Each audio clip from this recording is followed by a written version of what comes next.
చూస్ country delight, live better. ఇప్పుడే country delight యాప్ని download చేసుకోండి. నమస్తే, వెల్కమ్ టు సుమన్ టీవీ.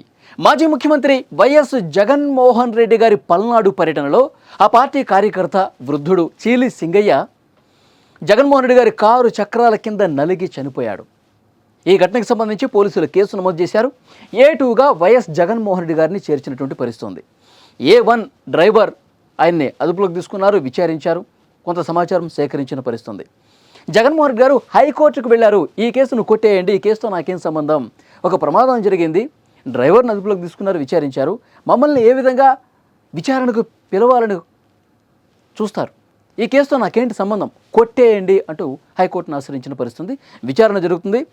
ఇక పూర్తి స్థాయి విచారణ వచ్చే బుధవారానికి కోర్టు కూడా వాయిదా వేసిన పరిస్థితి. మరి ఈ విచారణ సందర్భంగా న్యాయమూర్తి కొన్ని కీలకమైన ప్రశ్నలు లేవనెత్తారు. దానికి ప్రభుత్వ తరఫు న్యాయవాది కూడా సమాధానాలు ఇచ్చినటువంటి పరిస్థితి. ఒక ప్రమాదం జరిగినప్పుడు మరి ఆ ప్రమాదం గురించి ఇన్వెస్టిగేట్ చేసేటప్పుడు ఆ వెహికల్లో ఏదైతే ప్రమాదం చేసినటువంటి వెహికల్ ఉందో ఆ వెహికల్లో ప్రయాణం చేస్తున్న మిగతా వాళ్ళని ఏ విధంగా క్వశ్చన్ చేస్తారు అని న్యాయమూర్తి అడిగారు. దానికి ప్రభుత్వ తరఫు న్యాయవాది కూడా చాలా స్పష్టంగా న్యాయమూర్తికి సమాధానం ఇచ్చిన పరిస్థితి. సుప్రీంకోర్టు తీర్పులున్నాయి.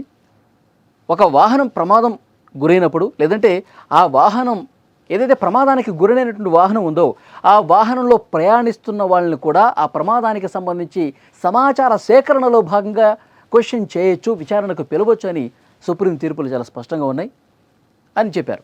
దానికి న్యాయమూర్తి కూడా ఓకే చెప్పారు. ఆ తర్వాత ఈ ప్రమాదం జరిగిన తర్వాత ఎవరైతే కారు కింద నలిగిపోతున్నాడో అతన్ని పక్కకు పడేయండి, కారుని ముందుకే పోనివ్వండి అని అందులో ప్రయాణం చేసేవాళ్ళు జగన్మోహన్ రెడ్డి గారు కావచ్చు, ఇంకొకరు కావచ్చు, అలా చెబుతారని మీరు ఎలా అనుకుంటారు అని న్యాయమూర్తి ప్రశ్నించడం జరిగింది. దానికి సంబంధించిన కొన్ని కీలకమైనటువంటి ప్రాథమిక ఆధారాలు మేము సంపాదించాం సార్. ఎందుకంటే డ్రైవర్ని ఆల్రెడీ క్వశ్చన్ చేశాం. మా వెహికల్ కిందే అతను నలిగిపోయాడు అని మా విచారణలో అతను ఒప్పుకున్న పరిస్థితి.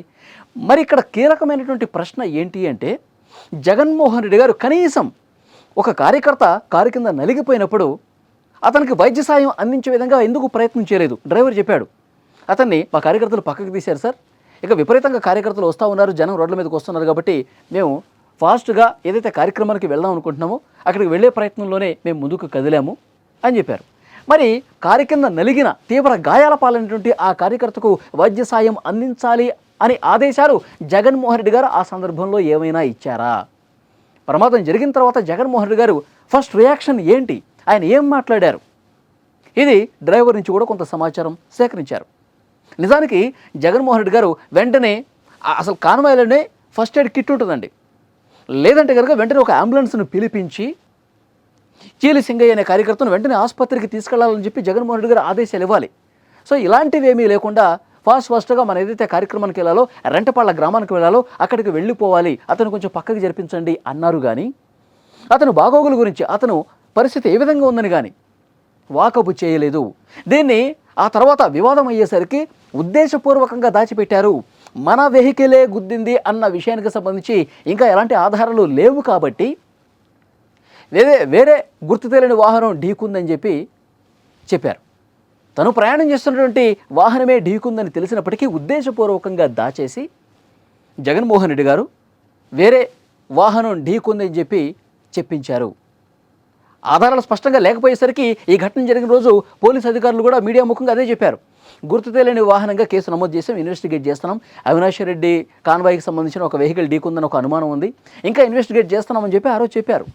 అయితే జగన్మోహన్ రెడ్డి గారికి తెలిసి కూడా ఈ విషయాన్ని దాచిపెట్టారు. ఎందుకంటే ఆ తర్వాత రోజు ఆయన ప్రెస్ మీట్ పెట్టారు, చాలా విషయాలు మాట్లాడారు. చెవిరెడ్డి భాస్కర్ రెడ్డి గారిని ఏ విధంగా అరెస్ట్ చేస్తారు, అసలు మద్యం కుంభకోణం ఉందా, అసలు ఏవేవో కేసులు పెడుతున్నారు, ఇవన్నీ చెప్తున్నారు. కానీ అంతకు ముందు రోజు జరిగినటువంటి ఈ ప్రమాదానికి సంబంధించి, చనిపోయినటువంటి ఒక కార్యకర్తకు సంబంధించి కనీసం ఒక్క మాట అంటే ఒక్క మాట కూడా ఎందుకు మాట్లాడలేదు? ఆయన ఆ పర్యటనలో 3 చనిపోయారండి. ఒక కార్యకర్త లిటరల్గా సొమ్మసిల్లి పడిపోయాడు. ఆ ఎండ కారణంగా ఎక్కువ కార్యకర్తలు రోడ్ల మీదకి రావటం వల్ల. ఇంకొక వ్యక్తి అంబులెన్స్లో ఉండగానే ప్రాణాలు వదిలిన పరిస్థితుంది. విపరీతంగా అక్కడ జన సమీకరణ చేసి ర్యాలీ తీశారు. అసలు పోలీసులు ఆంక్షలు ఉన్నాయి.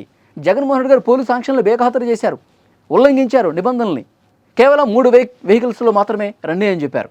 100 మంది మాత్రమే మీరు వెంట తీసుకుని రండి అన్నారు. ఎందుకంటే ఇరుకైన రోడ్లు, మీరు ఆ విధంగా జన సమీకరణ చేసి వేలాదిగా రోడ్ల మీదకి వస్తే స్టాంపేడ్ జరిగే అవకాశం ఉంటుంది. తొక్కిసలాట జరిగితే చాలామందికి ఇబ్బందులు గురయ్యే అవకాశం ఉంటుంది. ప్లీజ్ నియమాలు పాటించండి అంటే ఏమాత్రం వినిపించకుండా వేలాదిగా తరలి వచ్చేసారు. ఆ కారణంగానే ఈ విధంగా దుర్ఘటనలు జరిగినటువంటి పరిస్థితి ఉంది. కాబట్టి వీటికన్నిటికి సంబంధించి ఆధారాలు మా దగ్గర ఉన్నాయి సార్, మాకు కొద్దిగా సమయం ఉండన్నారు. సో బుధవారానికి వాయిదా పడింది. మరి పోలీస్ అధికారులు ఇన్వెస్టిగేషన్లో తాము సంపాదించినటువంటి ఆధారాలు, ఫోటోలు కావచ్చు, వీడియోలు కావచ్చు, ఆ జరిగిన ఘటనకు సంబంధించి డ్రైవర్ని అదుపులోకి తీసుకుని విచారణ సందర్భంగా తీసుకున్నటువంటి ఆధారాలు, ఆయన స్టేట్మెంటు, ఇవన్నీ పరిశీలించిన మీదట ఈ ఆధారాలని కోర్టులో ప్రొడ్యూస్ చేస్తూ ఉన్నారు. బుధవారం రోజు కోర్టు ఏం చెప్తుందో చూడాలి. బుధవారం రోజు మరి విచారణలో భాగంగా జగన్మోహన్ రెడ్డి గారు విచారణకు సహకరించాల్సిందే, పోలీసులకు విచారణ మీరు హాజరు కావాల్సిందే అంటారా? లేదు అని చెప్పి ఆయనకేం సంబంధం అని కొట్టేసే పరిస్థితుందా? సో చూద్దాం ఏం జరగబోతుందో. Thank you very much.